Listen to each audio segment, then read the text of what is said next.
This is James Lupton, and I'm delighted to be joined once again with Mauricio Sulaiman. Mauricio, how are you, sir?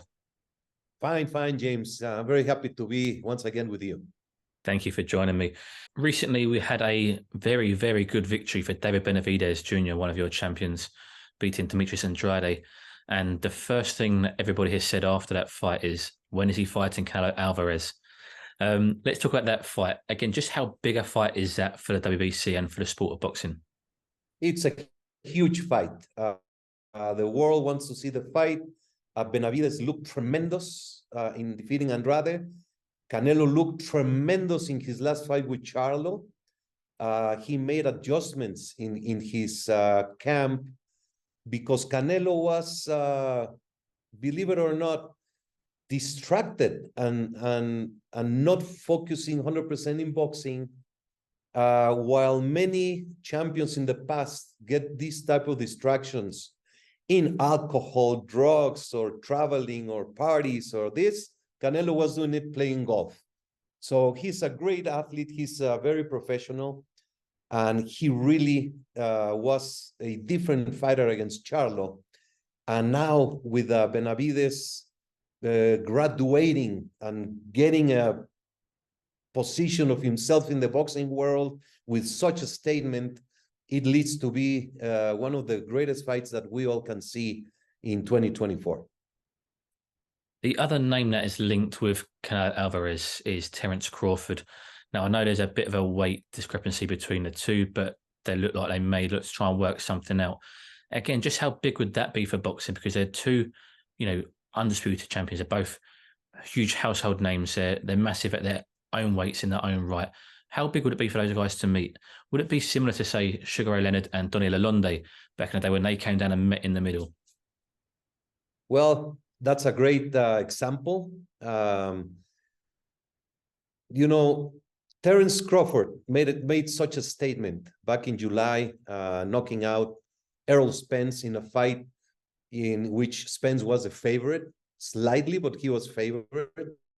And it was such a performance, the performance of the year, without a doubt. It is too much weight from welterweight to super middleweight. But there's examples like you mentioned, Sugar Ray and Lalonde, and there's back in the 40s, 50s, other fighters who really went up in weight. I don't know if it's complicated. If it happens, it will certainly be a great success in the business for the promoters and the fighters. Maybe it's too soon because it's too much. Crawford is coming from lightweight, super lightweight, then welterweight. A move all the way up to super middle will be a great challenge. He's a great fighter and has all the attributes that any great fighter could ask for. And I would see a competitive fight, a great event, but I don't know if it's doable at this moment. But we're not promoters. We will see. And it's a great fight. I love it. I know you're very passionate on fighters' health and safety in the ring. I know it would be Crawford coming up in weight and it's not as dangerous as cutting down in weight. But is there any element of danger that you would have to consider if Crawford was to move up so far? Or any other fighter, for example? Well, in this specific case, when fighter safety, one of the most important matters is the level of such fighter.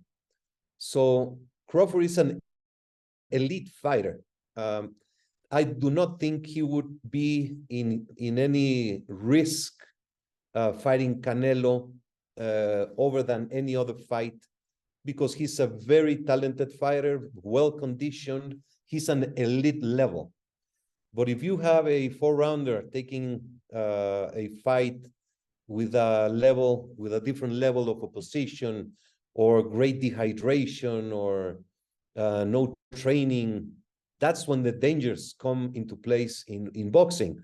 If we were to schedule a 15-round fight, that's dangerous because They're going over the human endurance, over the dehydration levels, over the fatigue, and then those punches are the ones that really make an impact into the health of the fighter. So there are elements that have much more weight into the dangers and risks in boxing rather than this specific scenario of Crawford moving up to fight Canelo.